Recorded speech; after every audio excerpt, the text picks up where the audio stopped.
السلام علیکم ورحمۃ اللہ وبرکاتہ۔ میرے پیارے آقا علیہ الصلوۃ والتسلیم کے پیارے دیوانوں، خاتون جنت حضرت فاطمۃ الزہرا رضی اللہ تعالیٰ عنہا کی کنیزوں، مکاشفۃ القلوب کے ایپیسوڈ نمبر 41 میں آپ تمام کا استقبال ہے۔ الصلاۃ والسلام علیک یا رسول اللہ، الصلاۃ والسلام علیک یا حبیب اللہ، الصلاۃ والسلام علیک یا نبی اللہ، وعلی آلک واصحابک یا نور اللہ، صلی اللہ تعالی علیہ وسلم۔ میرے پیارے آقا علیہ الصلوۃ والتسلیم کے پیارے دیوانوں، خاتون جنت حضرت فاطمۃ الزہرا رضی اللہ تعالیٰ عنہا کی کنیزوں، پچھلے 4 ایپیسوڈ سے ہم اور آپ 31ویں باب سے ترک دنیا اور مذمت دنیا کے تعلق سے درس سماعت کر رہے ہیں۔ اسی سلسلے کو آگے بڑھاتے ہوئے 31ویں باب سے مزید کچھ باتیں ہم آج کے درس میں انشاءاللہ سماعت کریں گے۔ حضرت داؤد طائی رحمۃ اللہ تعالی علیہ کا قول ہے کہ اے انسان، تو امیدوں کو پا کر خوش ہو رہا ہے، حالانکہ تیری موت قریب آ گئی ہے اور تو نے نیک اعمال میں دیری کی ہے، گویا یہ تیرے لیے نہیں کسی اور کے کام آئیں گے۔ حضرت بشر حافی رحمۃ اللہ تعالی علیہ کا قول ہے کہ جو شخص اللہ سے دنیا مانگتا ہے وہ گویا اللہ کی بارگاہ میں بہت دیر تک حساب کے لیے ٹھہرنے کا سوال کرتا ہے۔ حضرت ابو حازم رحمۃ اللہ تعالی علیہ کا قول ہے کہ دنیا میں کوئی بھی چیز ایسی نہیں ہے جو تجھے مسرور کرے، مگر اللہ تعالی نے اس میں ایک ایسی صفت بھی رکھ دی ہے جو تجھے بری معلوم ہوگی۔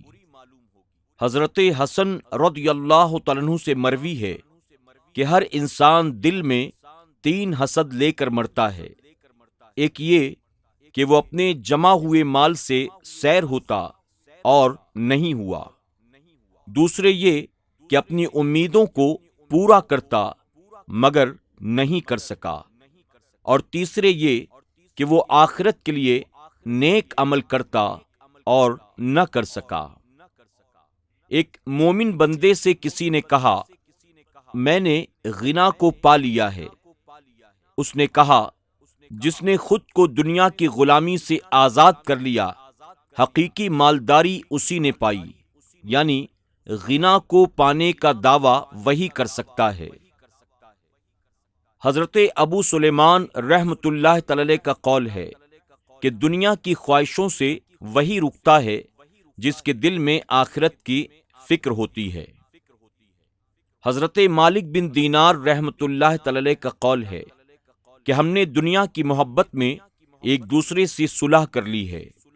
ہم میں سے کوئی کسی کو نہ حکم دیتا ہے نہ منع کرتا ہے، حالانکہ اللہ تعالی نے ہمیں اس چیز کا حکم نہیں فرمایا۔ کیا خبر ہم کس قسم کے عذاب میں مبتلا ہوں گے۔ حضرت ابو حازم رحمۃ اللہ تعالی علیہ کا قول ہے کہ دنیا کی معمولی سی محبت بھی آخرت سے کافی بے توجہی پیدا کر دیتی ہے۔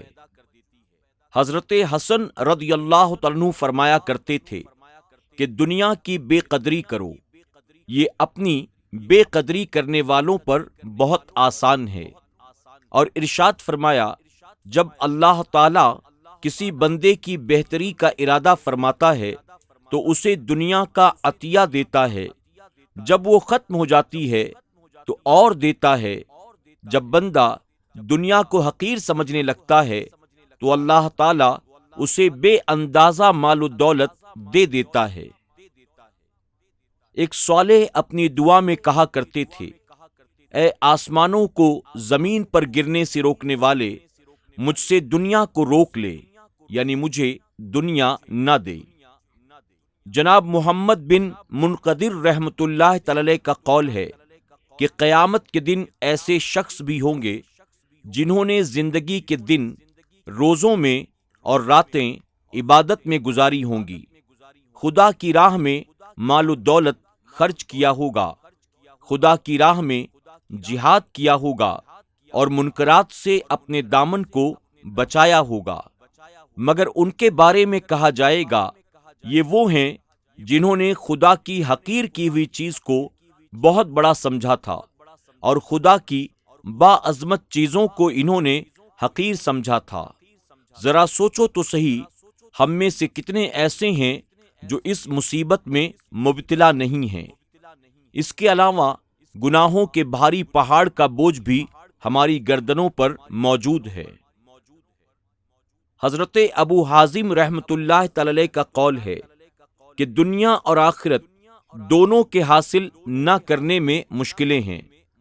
فرق یہ ہے کہ آخرت کے حاصل کرنے میں آپ کسی کو مددگار نہیں پائیں گے، مگر دنیا کے حاصل کرنے میں جب بھی کسی چیز کی طرف ہاتھ بڑھائیں گے تو دوسرے بدبخت کو اپنے سے پہلے وہاں موجود پائیں گے۔ حضرت ابو ہریرہ رضی اللہ عنہ سے مروی ہے، اللہ تعالیٰ نے جب سے دنیا کو پیدا کیا وہ زمین و آسمان کے درمیان پرانے مشکیزے کی طرح لٹکی ہوئی ہے اور اسی طرح قیامت تک لٹکتی رہے گی۔ جب وہ اللہ تعالیٰ سے سوال کرتی ہے، اے اللہ تو نے مجھے کیوں ناپسند فرمایا ہے، تو اللہ تعالیٰ فرماتا ہے، اے ناچیز خاموش رہ۔ حضرت عبداللہ بن مبارک رحمۃ اللہ تعالی علیہ کا قول ہے کہ جب دنیا کی محبت اور گناہوں نے دل کو اپنا شکار بنا لیا ہے، اب اس میں بھلائی کیسے پہنچ سکتی ہے؟ حضرت وہب بن منبہ رحمۃ اللہ تعالی علیہ کا قول ہے، جس شخص کا دل کسی دنیاوی چیز سے خوش ہو گیا وہ دانائی سے ہٹ گیا، اور جس نے دنیاوی خواہشوں کو اپنے پیروں تلے رون دیا شیطان اس کے سائے سے بھی بھاگتا ہے، اور جس کا علم خواہشوں پر غالب آ گیا حقیقت میں وہی غالب ہے۔ دنیا سے محبت رکھنے والے کو آخرت نفع نہیں دیتی۔ حضرت بشر حافی رحمۃ اللہ تعالی علیہ سے کہا گیا کہ فلاں آدمی مر گیا ہے۔ آپ نے فرمایا اس نے دنیا کو جمع کیا ہے اور آخرت کو ضائع کر دیا۔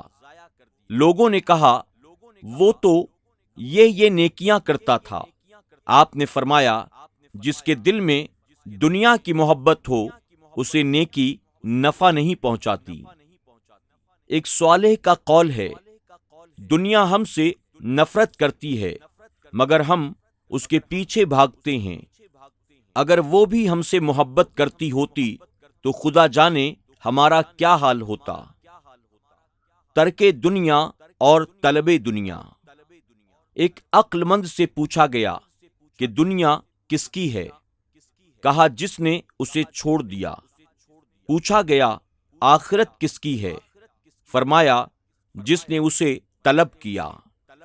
ایک اور عقل مند کا قول ہے، دنیا ایک ویران گھر ہے اور وہ دل دنیا سے بھی زیادہ ویران ہے جو اس کی تلاش میں سرگرداں ہے۔ جنت ایک آباد گھر ہے اور وہ دل جنت سے بھی زیادہ آباد ہے جو اسے طلب کرتا ہے۔ امام شافعی رحمۃ اللہ تعالی کی اپنے بھائی کو نصیحت۔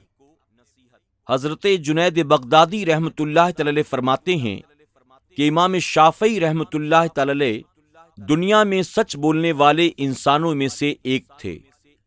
انہوں نے اپنے بھائی کو خدا کے ڈر کی نصیحت کی اور فرمایا، اے بھائی یہ دنیا غلطی کی جگہ اور رسوا کرنے والا گھر ہے۔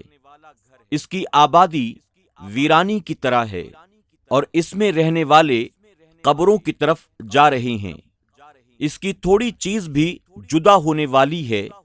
اس کی مالداری غریبی کی طرف جا رہی ہے۔ اس کی کثرت قلت ہے اور اس کی مفلسی میں مالداری ہے۔ اللہ کی طرف توجہ کر اور اس کی دی ہوئی روزی پر راضی ہو جا۔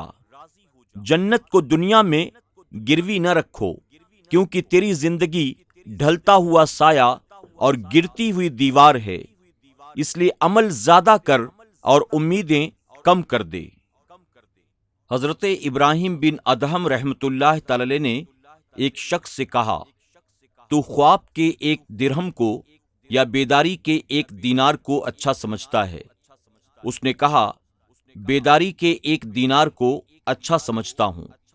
آپ نے فرمایا، تم جھوٹ کہتے ہو، کیونکہ دنیا کے ساتھ تیری محبت خواب کی محبت ہے، اور آخرت کے ساتھ تیری محبت بیداری کی محبت ہے۔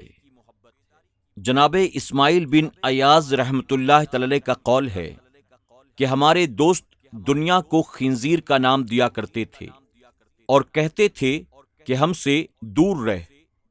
اگر انہوں نے دنیا کے لیے اس سے برا نام پایا ہوتا تو ضرور اس کا وہی نام رکھتے۔ حضرت کعب رحمۃ اللہ تعالی علیہ کا قول ہے، تم نے دنیا سے اتنی محبت کی کہ تم نے اسے پوجنا شروع کر دیا۔ حضرت یحییٰ بن معاذ رحمۃ اللہ تعالی علیہ کا قول ہے کہ دانا 3 ہیں، یعنی عقل مند 3 طرح کے لوگ ہیں۔ ایک، جس نے دنیا کو چھوڑنے سے پہلے دنیا کو ترک کر دیا۔ دوسرا، قبر میں جانے سے پہلے اسے بنا لیا۔ اور تیسرا، بارگاہ رب العزت میں حاضری سے پہلے اسے راضی کر لیا۔ اور فرمایا کہ دنیا کی تمنا ہی انسان کو اللہ کی عبادت سے روک دیتی ہے، چہ جائے کہ انسان سراپا دنیا ہی کا ہو جائے تو کیا حال ہوگا۔ حضرت بکر بن عبداللہ رحمۃ اللہ تعالی علیہ کا قول ہے کہ جو شخص دنیا کے ساتھ دنیا سے بے پرواہی برتنا چاہتا ہے، وہ شخص آگ کو بھوسے سے بجھا رہا ہے، اس سے تو آگ بجھے گی نہیں بلکہ اور بھڑکے گی۔ جناب بندار رحمۃ اللہ تعالی علیہ کا قول ہے، جب دنیا سے کنارہ کشی کی باتیں کرنے والے دنیا داروں کو دیکھو تو سمجھ لینا کہ یہ شیطان کے مرید ہیں، اور فرمایا جو دنیا کی طرف متوجہ ہوا اس کے شعلے نے اسے راکھ کر دیا، جو آخرت کی طرف متوجہ ہوا اس کے شعلوں نے اسے کندن کا ایک ٹکڑا بنا دیا، اور جس نے اللہ تعالی کی طرف رجوع کیا اس کی وحدت کی آگ نے اسے بے مثال ہیرا بنا دیا۔ حضرت علی رضی اللہ عنہ کا قول ہے، دنیا کی 6 چیزیں ہیں، کھانے کی، پینے کی، پہننے کی، سوار ہونے کی، شادی کرنے کی اور سونگھنے کی۔ سب سے بہتر کھانے کی چیز شہد ہے، اور وہ مکھی کے لعاب سے پیدا ہوتی ہے۔ پینے کی سب سے اچھی چیز پانی ہے، اور اس میں سب اچھے برے شریک ہیں۔ پہننے کی سب سے اچھی چیز ریشم ہے، اور وہ ایک کیڑے کا بنا ہوا ہے۔ سب سے بہتر سواری گھوڑے کی ہے، اور اسی پر انسان کو قتل کیا جاتا ہے۔ شادی کے لیے عورت اچھی ہے، مگر یہ محل مباشرت کے سوا کچھ بھی نہیں۔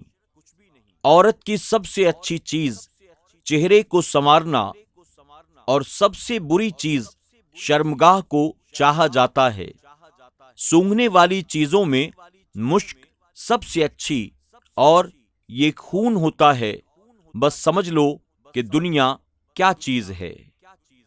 میرے پیارے آقا علیہ الصلوۃ والتسلیم کے پیارے دیوانوں، خاتون جنت حضرت فاطمۃ الزہرا رضی اللہ تعالیٰ عنہا کی کنیزوں، اسی کے ساتھ 31واں باب ترک دنیا اور مذمت دنیا کے تعلق سے مکمل ہوا۔ انشاءاللہ ایک نئے ایپیسوڈ اور ایک نئے باب کے ساتھ کل پھر آپ کی خدمت میں حاضر ہوں گے۔ تب تک کے لیے اجازت دیں، اپنا خیال رکھیں اور اپنی دعاؤں میں ہمیں بھی ضرور یاد رکھیں۔ السلام علیکم ورحمۃ اللہ وبرکاتہ۔